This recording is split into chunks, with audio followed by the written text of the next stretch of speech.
Bonjour à toutes et à tous. Ça démarre? C'est bon. Alors, je pense que vous n'êtes pas sans savoir que nous fabriquons des voitures. Nous sommes un automobiliste et que la conception d'un véhicule, c'est un process industriel extrêmement complexe, impliquant pratiquement, si ce n'est pas tous les métiers de Renault. J'en citerai que quelques-uns parce qu'on va vous les présenter tout à l'heure avec Adil, mais évidemment, il y a ceux qui imaginent le véhicule. Et après, derrière, il y a l'engineering, il y a le manufacturing, il y a le commerce, il y a l'after-sales, il y a la supply chain, et puis toutes ces belles fonctions support qu'on aime beaucoup chez Renault, les achats et tout ça, bon, blabla. Donc, ce qui a été important, c'est qu'il a fallu vraiment représenter tout ce mapping de finalement comment on arrive à concevoir un véhicule chez Renault en impliquant tous les métiers, avec 5 piliers. Finalement, quels étaient les process de cette conception, qui étaient les collaborateurs, qui étaient ceux qui étaient dans ces process, quelles étaient les datas qui étaient manipulées. J'oublie quels étaient leurs héritants, quelles étaient les cases qui permettaient finalement de co-construire ça, et j'en oublie d'un 5e pilier qui est les systèmes à SIT, parce que n'oublions pas, nous sommes Renault Digital. Donc aujourd'hui, on vous a présenté le blueprint là, vous voyez, on fait pas trop de teasing, hein.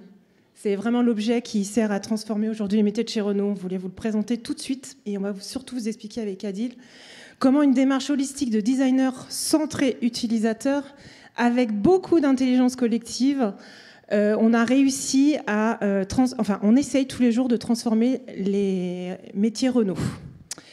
Et avec Adil, on va vous présenter pourquoi ce blueprint, comment il a été fait et surtout pourquoi il est devenu dynamique. Parce que c'est ça finalement qui est important. Alors, petite présentation, parce qu'on se présente toujours. Donc, je m'appelle Aurélie, je suis maman de 2 grands enfants, aussi bien en âge qu'en taille. Je suis un pur produit digital, parce qu'avec mon diplôme d'ergonome et mon DEA de conception de produits et d'innovation dans les années 2000, je n'ai fait que du digital. Je fais partie de cette génération où on faisait nos maquettes sur PowerPoint et on les montait avec Dreamweaver. Il n'y avait pas Axure, Sketch et puis là Figma. Il n'y avait pas tout ça. Je pense que j'ai perdu. Il y avait Flash aussi à notre époque. Vous allez comprendre pourquoi je vous parle de ça. et voilà, et ça fait 5 ans que je fais partie du groupe Renault dans l'entité Renault Digital et 3 ans que je manage une super équipe, une équipe de designers de services UX stratégistes au service des métiers.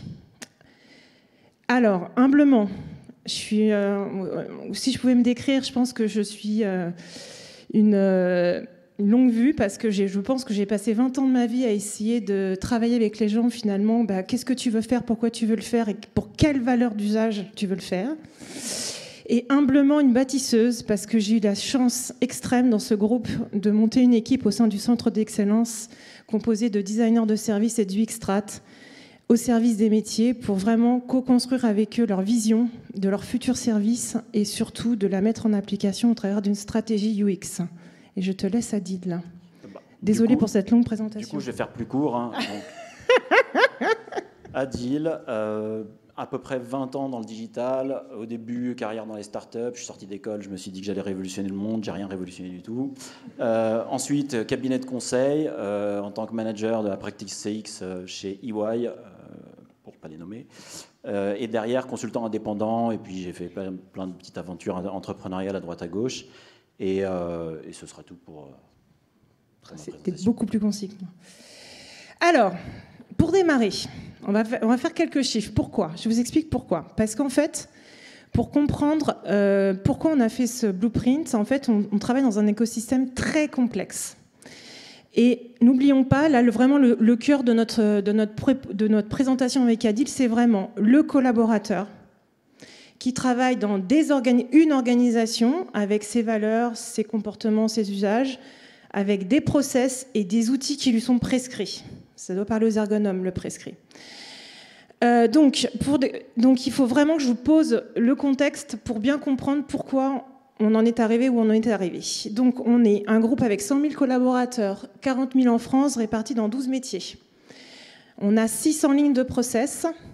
On a plus de 2500 applications. Et on manipule plus de 15 000 objets data. Un objet data, c'est par exemple le kilométrage que vous avez sur votre voiture, c'est la pression de vos pneus, enfin, c'est tout ce qui va faire qu'on va essayer d'améliorer l'expérience de conduite et l'expérience conducteur. Mais pas que. Mais pas que, oui, pardon, parce que là, avec mes exemples, Donc, pour faire ça, fort de cette complexité, Renault, depuis quelques années, vraiment se transforme, et surtout la direction ASIT se transforme pour vraiment faire transformer l'entreprise avec des solutions digitales. Donc, il y a eu 2 grandes actions. La première action, donc nous, on est UXstrat, on fait partie d'un centre d'excellence UX qui lui-même fait partie de Renault Digital. Et Renault Digital, en fait, c'est une entité qui fait partie de la direction informatique. C'est important. Et donc la première truc, c'était vraiment Renault Digital pour accélérer un peu cette transformation digitale. Et on est au service de tous les métiers. Voilà, c'est pour expliquer un peu l'organisation. Ouais.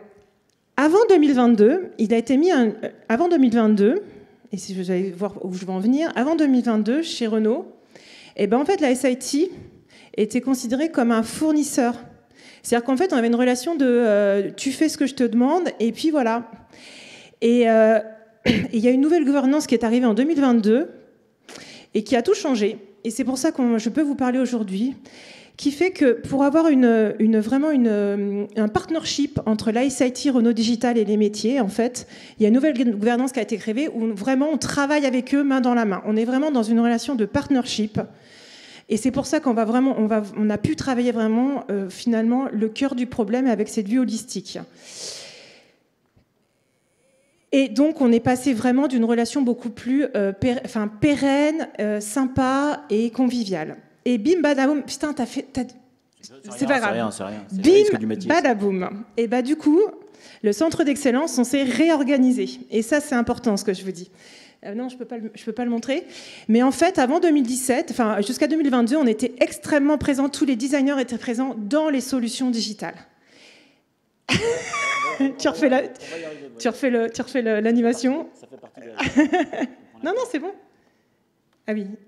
Tac. Et oui, pardon, excusez-nous, on a voulu faire une présentation dynamique puisqu'on va vous présenter un blueprint dynamique. Voilà, donc ton sur ton. Et bim, bam, boum, en fait, on était très présents dans les produits et grâce à cette nouvelle organisation, boum, on a remonté comme les saumons dans une rivière. On est arrivé au niveau de la stratégie et de la tactique du groupe Renault. C'est-à-dire qu'aujourd'hui, nous, on est vraiment sponsorisés par tous nos grands directeurs, tous nos grands VP. Et c'est comme ça, vraiment, qu'on a pu faire que tous les UX stratégistes et designers de service peuvent travailler dans, on va dire, de bonnes conditions.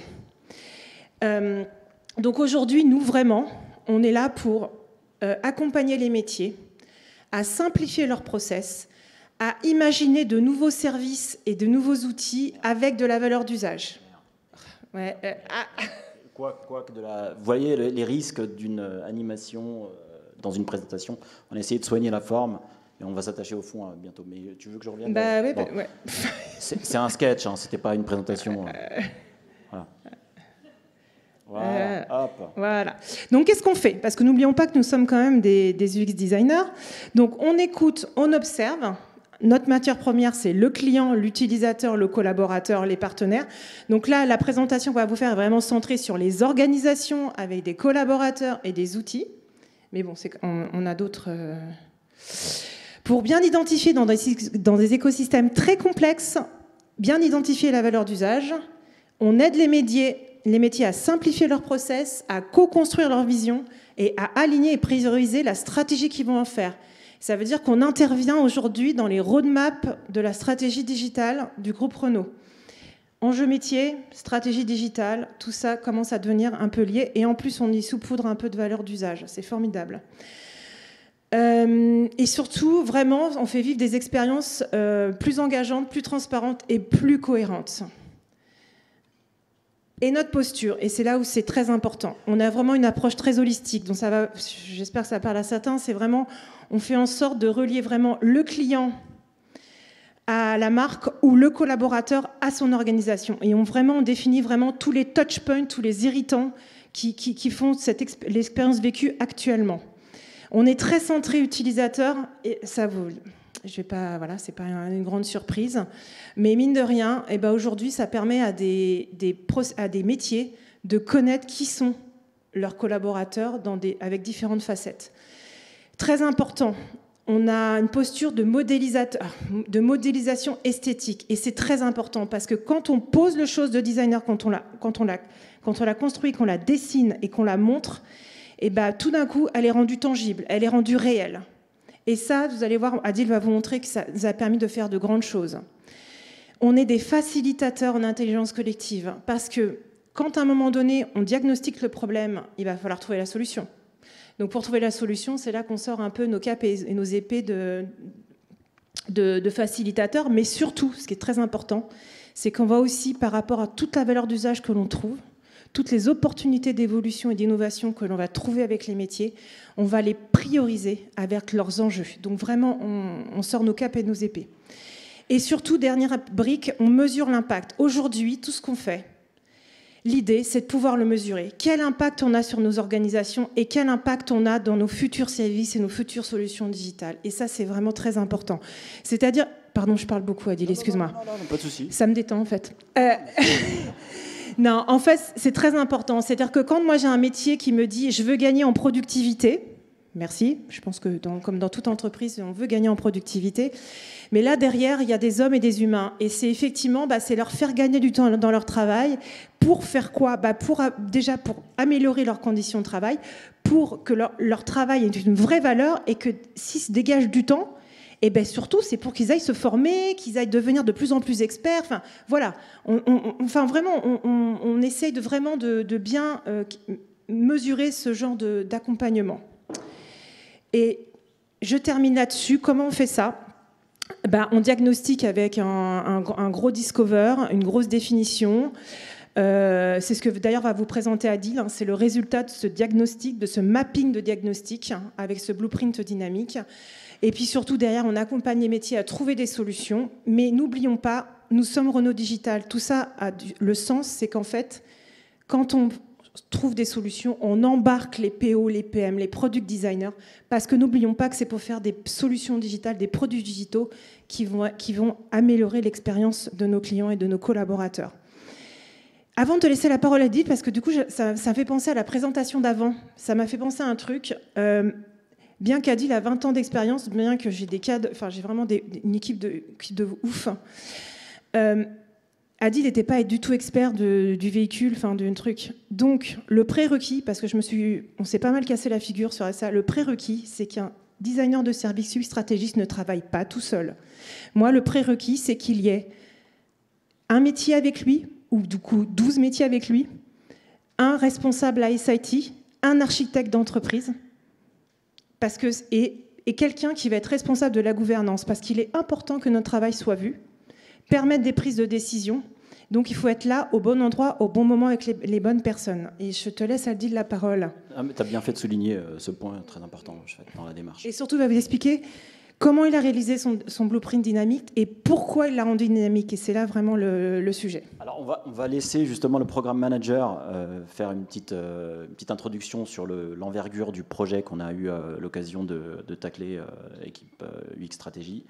Donc Philippe. Quand j'ai lancé le programme Master Data Véhicule, j'ai souhaité rencontrer un maximum d'acteurs dans les domaines métiers et ISIT qui étaient concernés. Avec un périmètre aussi large et un tel panel de compétences clés, d'applicatifs impliqués, de besoins exprimés, on savait que ça serait assez complexe à adresser avec le bon niveau de compréhension pour chacun et la bonne granularité. Pour illustrer, on parle de près d'un quart des processus du groupe qui sont impactants au travers de ce programme transverse.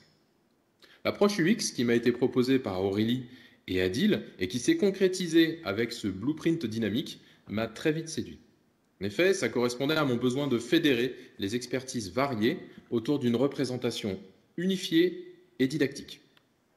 Au final, ce blueprint et l'approche UX ont non seulement permis au groupe, au programme, d'être présenté au plus haut niveau de décision du groupe, en portant des orientations stratégiques, mais également a fait l'unanimité parmi les fonctions métiers et digitales pour utiliser ce travail comme un véritable asset d'entreprise pour la transformation de notre groupe.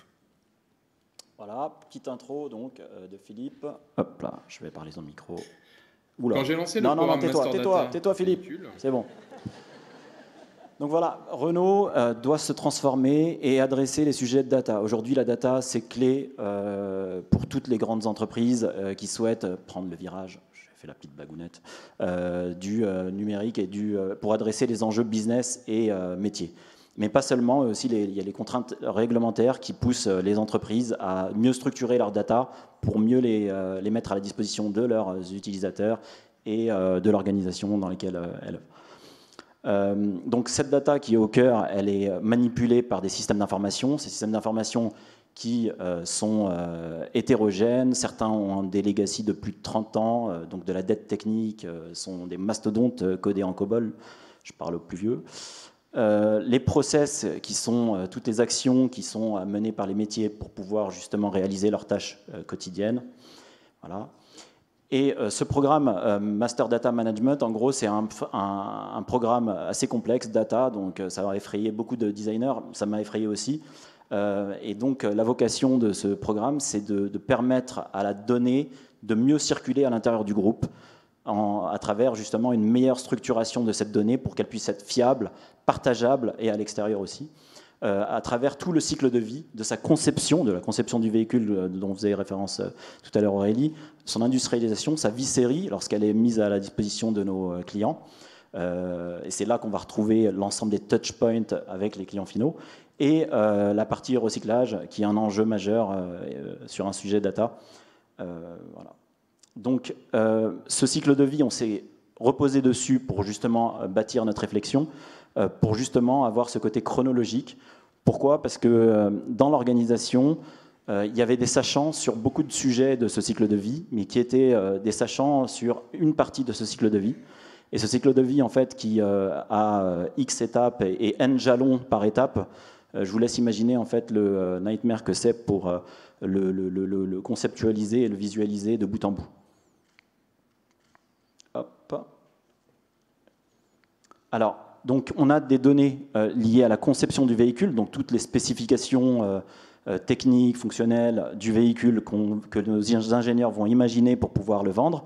Derrière, on a les données de définition du véhicule qu'on va devoir fabriquer dans nos usines et dans les usines partenaires, etc. On a la vie série avec les données d'usage, donc comme le rappelait Aurélie, c'est les données les kilométrages de votre véhicule, sa position géo-satellite, etc. Et les données d'évolution, c'est-à-dire que si vous allez repimper votre voiture, rajouter une caméra de recul parce qu'elle n'était pas disposée à l'avoir de série, et bien justement ces données d'évolution vont devoir remonter pour pouvoir être compliant avec les autorités notamment sur tout cet aspect. Donc derrière les systèmes d'information, donc quand est-ce qu'ils agissent sur ce cycle de vie? Donc là on parle de plus de 100 applications critiques sur le domaine du Master Data Model lié au véhicule physique. Donc il y a eu 3 programmes qui ont été lancés, donc des programmes data, donc le véhicule physique, la partie personne et la partie partenaire. Et moi j'ai travaillé en fait sur la partie véhicule physique, donc toutes les données qui sont générées ou utilisées ou qui sont retransmises par le véhicule. Derrière, on a la partie process, donc qui est extrêmement bien documentée chez Renault et assez hétérogène de par les métiers. Et on a la partie donc stakeholder, les people, chose qui nous intéresse beaucoup, nous, avec notre sensibilité centrée utilisateur. Donc ces métiers qu'il a fallu accompagner, donc il y en avait 12 macro-métiers.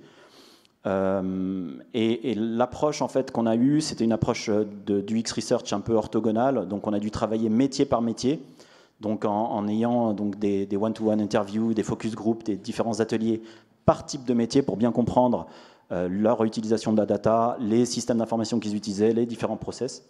Derrière, on a eu le côté transverse où on a travaillé cross-métier, donc on appelle ça des value streams dans le framework SAFe sur lequel la société établit ses fondations. Et donc cette user research cross-value stream, elle était donc rythmée par ce backbone qui est le cycle de vie de bout en bout. Donc on a dû justement avoir ces deux angles d'attaque pour pouvoir justement voir tout ce qui est passe-plat entre les différentes value streams, les responsabilités entre les différents corps de métier. Quand je fournis de la data à un métier X, qu'est-ce que je lui fournis, quand est-ce que je lui fournis sur ce cycle de vie. Et enfin, on avait les meetings all staff où on devait reporter à l'ensemble de l'auditoire. On parle ici de plus de 300 stakeholders interviewés. Donc, on a eu plus de 100 focus group au total, 300 donc stakeholders, plus de 200 interviews one-to-one avec des heures d'enregistrement sur lesquelles il y avait une core team de 5 personnes, donc un architecte d'entreprise, un programme manager, 2 urbanistes et un UX que je représentais. Sur cette partie-là, on a récolté plus de 170 pain points au cours de l'ensemble de ces ateliers, avec 2000 insights ou idées générées. Tout ça, ça a été raffiné par notre business analyst qui utilise Excel comme un pro avec ses tableaux croisés dynamiques. Et ça m'a évité des débats sur tout ce qui est affinity mapping, etc. On les a raffinés en 7 macro pain points, donc les gros sujets qui doivent être taclés. Et on a priorisé en fait 3 enjeux clés et vitaux pour pouvoir justement montrer comment cette démarche allait améliorer les métiers. Ensuite, on a la partie process. C'est des process qui sont donc normalisés par l'AFNOR avec des règles, des procédures, des instructions et des formulaires. On y reviendra, mais en gros, ce triptyque SI, data, process, vous en touchez un, ça fait bouger l'autre. Pas de blague là-dessus. Et donc, du coup, on doit avoir cette dimension holistique et cette dimension end-to-end pour justement vérifier que l'ensemble des procédures soient mis à jour régulièrement et constamment. Lorsqu'il y a un impact SI, une fusion de SI, une interopérabilité entre différents systèmes qui communiquent mieux, etc. Et enfin, la partie système d'information, où on a travaillé avec des urbanistes et des architectes d'entreprise, dont c'est le métier, et qui, eux, font des data maps, des maps de systèmes d'information, et qui cartographient avec différents outils, Drawio, etc., l'ensemble de l'architecture de l'entreprise et toutes les données qui sont manipulées par l'ensemble de ces systèmes d'information et par ces métiers. Donc, vous voyez, c'est assez large comme sujet, extrêmement passionnant, un des plus passionnants sur lesquels j'ai eu l'occasion de travailler. Alors, cartographier cette complexité, ça n'a pas été une partie de plaisir, et il y avait des objectifs clés que le programme manager, qui était très supportif de la démarche, c'est de faire prendre conscience à l'ensemble de l'organisation qu'on doit travailler main dans la main entre les métiers, pour justement apporter cette vision end-to-end. Donc prendre conscience que c'est un enjeu clé pour que Renault puisse embrasser l'avenir d'une meilleure manière, son étendue, sa complexité. Et donc ça passe par montrer les impacts qu'on essaye de tacler à travers cette approche, adresser l'ensemble de ces dimensions, donc l'orthogonalité dont je vous ai parlé, plus les dimensions SI, data, process, pain point, et se rapprocher de la réalité. Pourquoi ? Parce que chacun détient sa vérité, et à chaque fois qu'un consultant arrive dans un grand groupe, il rajoute de la complexité. Pourquoi ? Parce qu'il concatène l'ensemble des informations qu'il chope ça et là avec ses user interviews, et il rajoute de la connaissance au groupe, et on ne sait pas quel sein se vouer. De l'autre côté, on a avoir une vision de bout en bout, donc avoir la bonne granularité. Ces dimensions, en fait, ont une granularité différente. Par exemple, si on tacle l'aspect data et l'aspect SI, on doit avoir une maille très fine.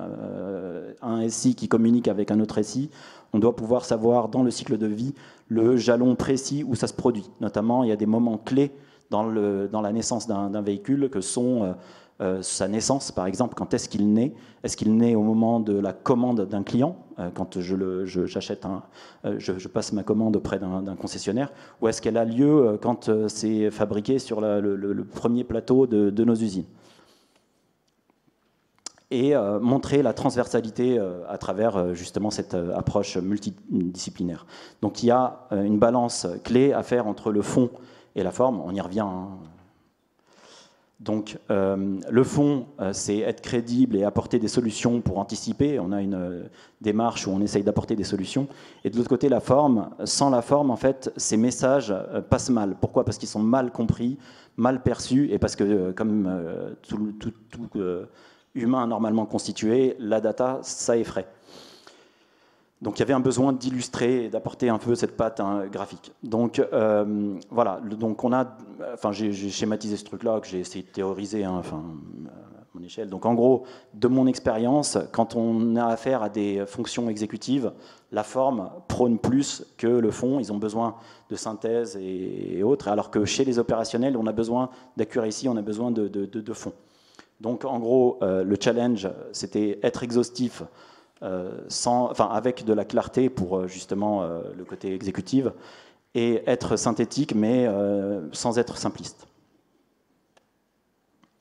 Donc les premières itérations, alors on a fait un travail de cartographie qui était extrêmement, extrêmement tedious à montrer. Désolé pour les anglicismes.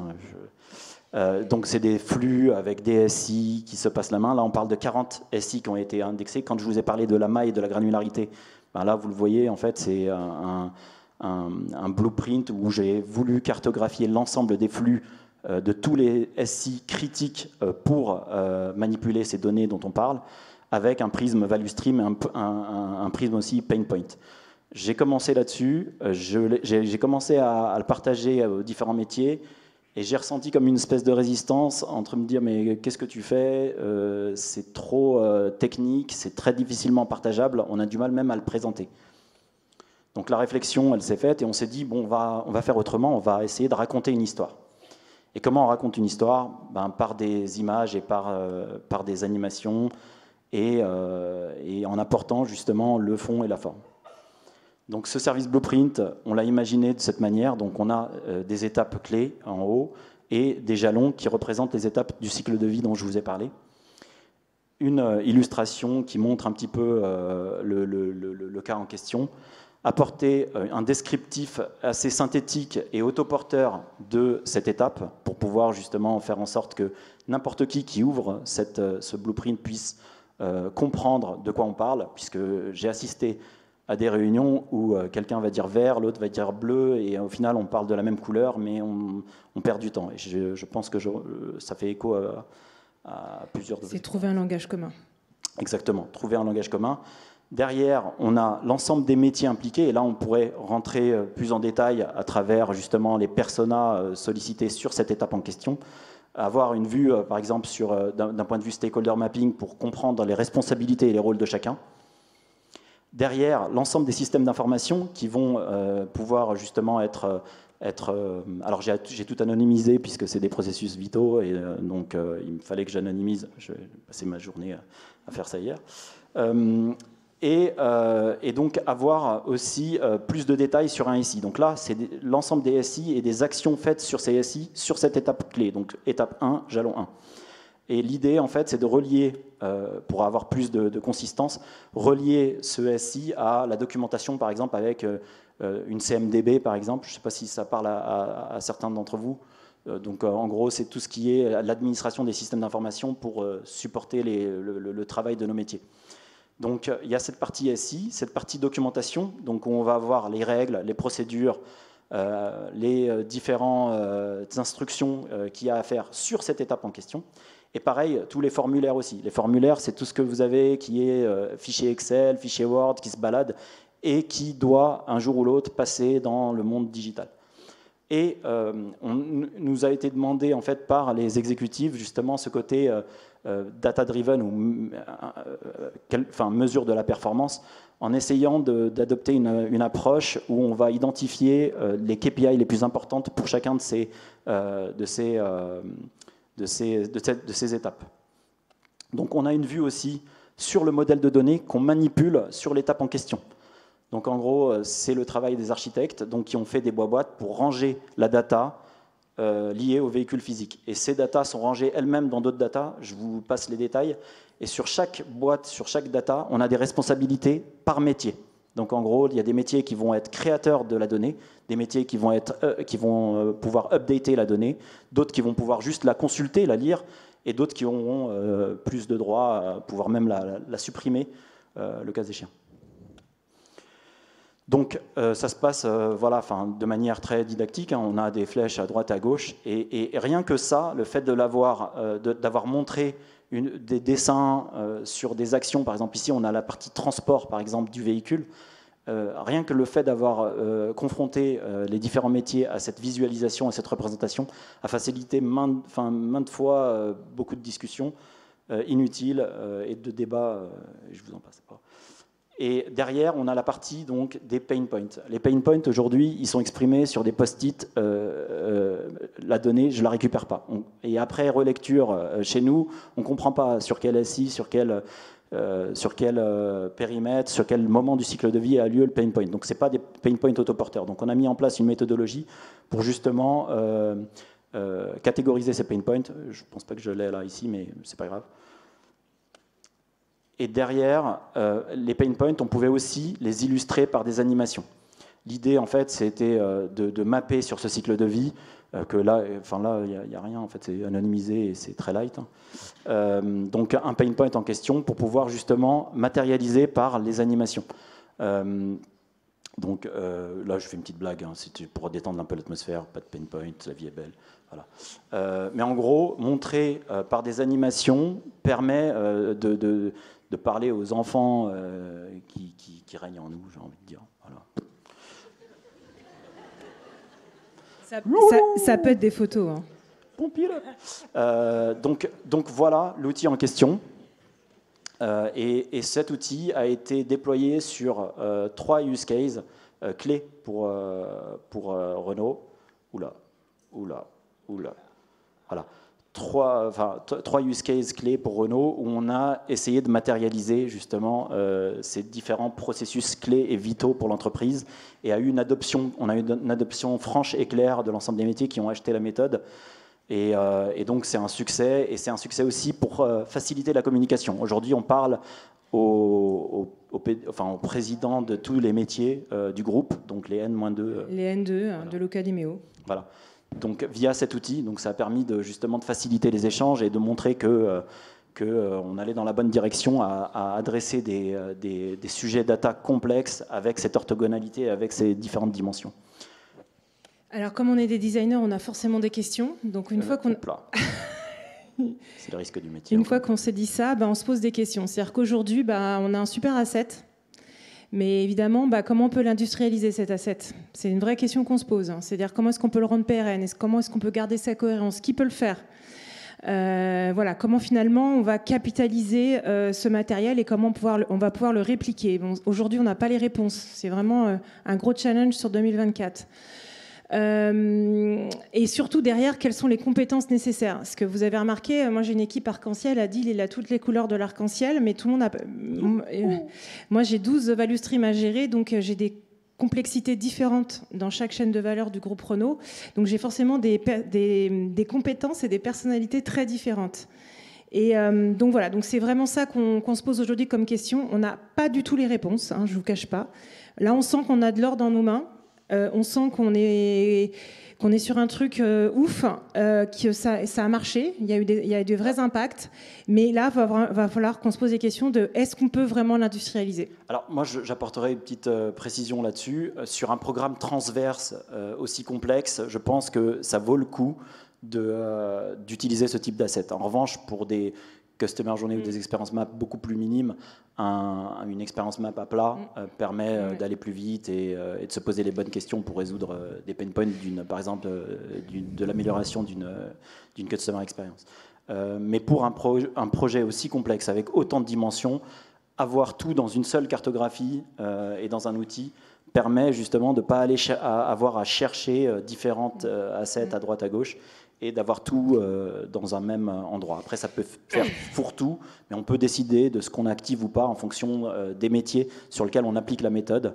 Aujourd'hui, voilà, je pense que toutes les méthodes qu'on nous rabâche de facilitation, du X-design, des outils, etc., ils doivent être adaptés à vos organisations que vous accompagnez, aux clients que vous accompagnez, Et c'est tout. Et j'ai besoin d'un peu d'amour, là. Enfin, je sais pas. Et merci. Et merci. Ouais, merci à toute l'équipe. Ouais, en fait, voilà, on est 8 et on travaille comme des fous et on a cette chance de pouvoir faire partie des organisations, on va dire, hautes, sans être péjoratif, et on peut.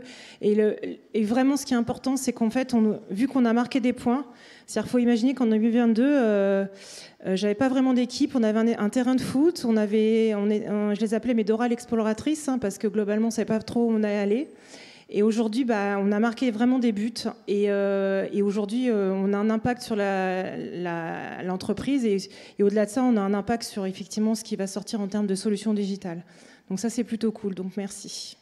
Merci en tout cas. Merci pour votre temps. Merci.